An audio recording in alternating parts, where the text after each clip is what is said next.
It's not uncommon for someone to change careers after many years in one field, but not too many physicians make the decision to change careers, particularly to become a medical TV journalist. How hard would it be for you to change careers? You are listening to ReachMD XM157, the channel for medical professionals. Welcome to the Clinicians Roundtable. I am your host, Dr. Mark Nolan Hill, professor of surgery and practicing general surgeon. And our guest today is Dr. Maria Simbra, medical reporter for KDKA-TV, the CBS network station in Pittsburgh. A member of the KDKA news team since 2002, Dr. Simbra is also a practicing board-certified neurologist. Welcome, Dr. Simbra. It's great to be here, Mark. We are discussing what it's like to be a medical journalist as well as a physician. Dr. Simbra, was it difficult to make that transition to medical journalism on television, live, from being a practicing board-certified neurologist? It was tough, Mark, and I only think I realized that in retrospect, looking back at what I was like when I first started. I mean, I was very much the doctor. I had the doctor haircut. They actually made What is the doctor haircut? The very short, no fuss, no muss. Oh. Sort of, hairstyle, not much style to it at all. And okay. they had me wear the white coat. I was still very much the doctor. And it took a while to get used to reading teleprompter conversationally and getting into the whole rhythm of TV. Well, that brings up an interesting question that popped into my head. On television, do they want you to maintain that doctor look, or do they want you to look like what you see on Grey's Anatomy and much more glamorous? I think there's a little bit of both in that, Mark, and I think it's a fine line you walk. I remember I went to the medical communications conference maybe 2 or 3 years into my TV career, and I just wanted to get to the next level. And I had a one-on-one session with one of the faculty there, and I wanted her to look at my tape. I said, here, look at my tape. Tell me what I can do better. And she just looked at me up and down, and she said, She just wanted me to change my look. Grow my hair a little bit longer, wear high heels. I'm a petite woman, so she wanted me to increase the axis between my face. So she said, wear things a little bit lower cut. Not to be sexual in any way, but just for aesthetics on TV. So I thought that was all very helpful advice. And at first I thought, this isn't going to work. But it really did. I came back to the newsroom, I took all of her advice to heart, and people looked at me differently, almost like with a little bit more respect, like she really belongs here. Now, it's one thing to write a piece. It's another thing to be on television live and present it. Where did you get the experience and knowledge to be able to present live in front of a camera to millions of people? It's sink or swim, Mark.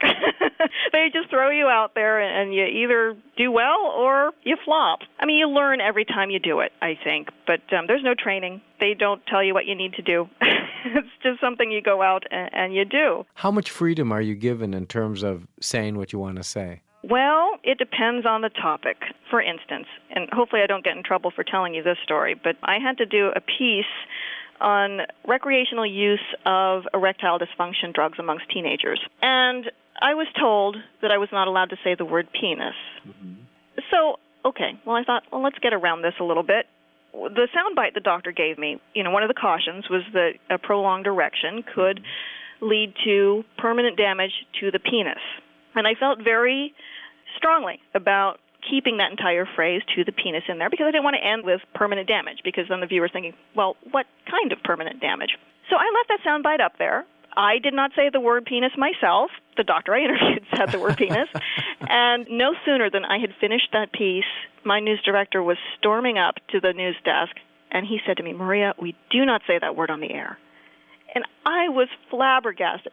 I wanted to say to him at that moment, well, what word would you have rather me use? I wonder why. I think it's in the era where, after Janet Jackson, stations are very, very nervous about the FCC cracking down on them for anything that could even remotely be seen as indecent. Even though you are a physician. Even though it's a clinical context, I'm not using the word salaciously.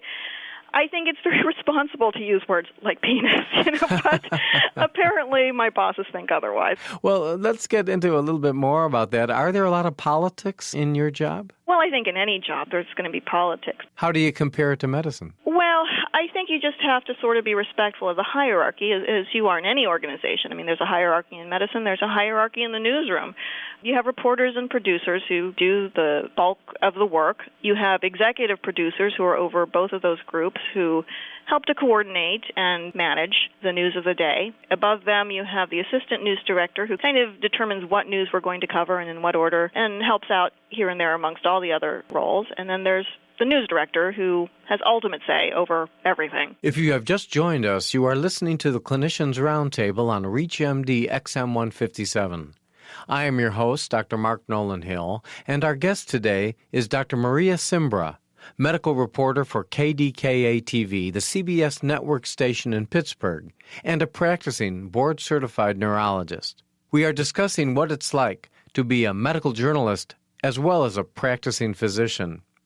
Dr. Simbra, you mentioned about the hierarchy at the television station. In practice, as you know very well, the physician is the captain. The physician is the quarterback. The final say for diagnosis, the final say for therapeutics, the final say for where that patient is going to go comes usually from the physician. Certainly, this is very, very different than what you stepped into in your medical reporting career. It is very different. But in a way, what I like about the television station is that I'm part of a team. It's very much a team sport. You know, what the reporter does, that is just one fingerprint on the final product that is the report at the end of the day. I mean, I am in charge of coming up with the information, writing the piece, but I also work with a photographer who has to get excellent video to go with what I write, and I have to write to the excellent video. We have editors who put the words and the pictures together. We have producers who oversee how the product comes together.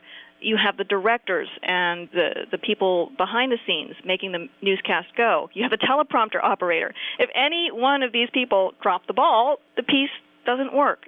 So it's kind of neat to be in that atmosphere where all of those people come together and put together something really good. Do you ever review all the medical television shows that are on? Oh, there's so many. But is this ever part of a review when they bring up a medical condition, let's say on the television show House or the television show Grey's Anatomy, are you ever asked or is it ever appropriate for you to discuss whether that's valid or inappropriate or just not right? Yeah, you know, there does tend to be a tendency in Mark for cross-promotion within a network. So if I'd worked for NBC, an NBC station, for instance, it wouldn't surprise me if I would have to cover some medical topic that was being featured on ER that night.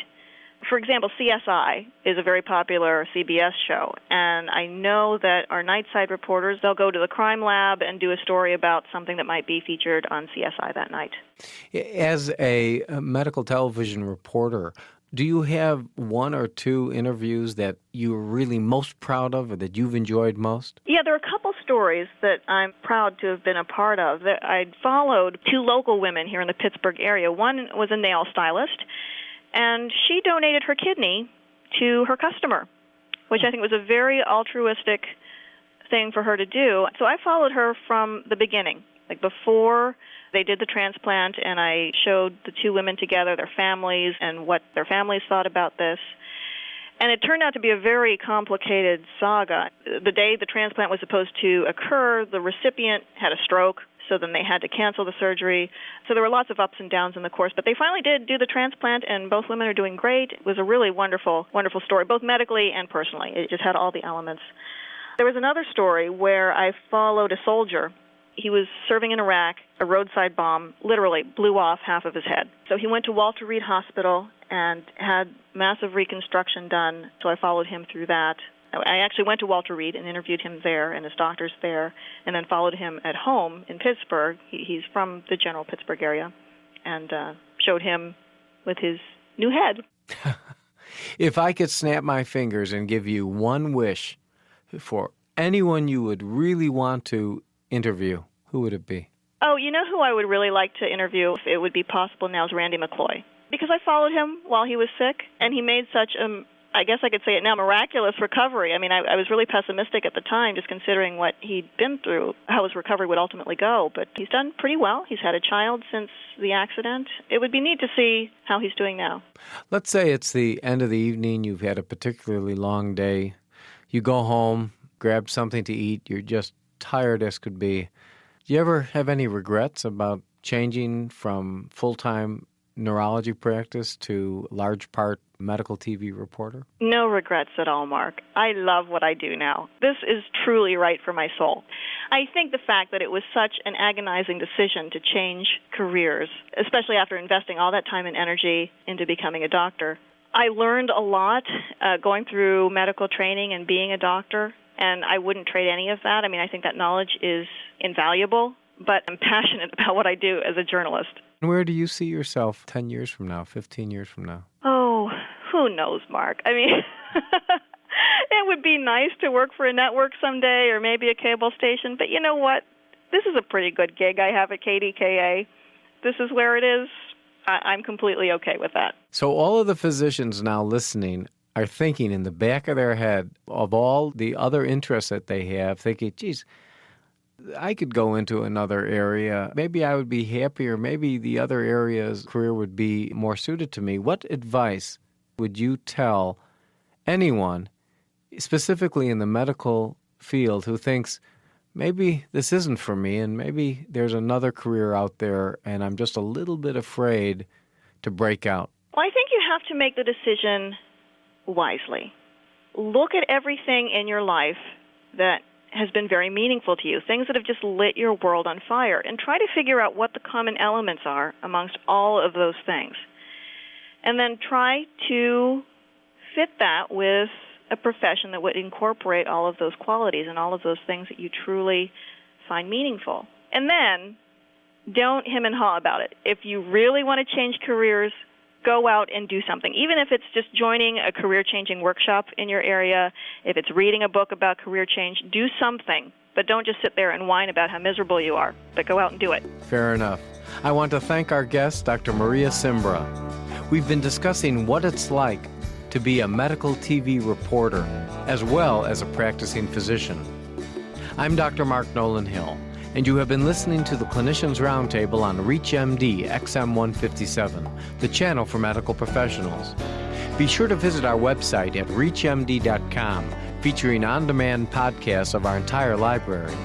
For comments and questions, please call us toll-free at 888-MD-XM157. And thank you for listening.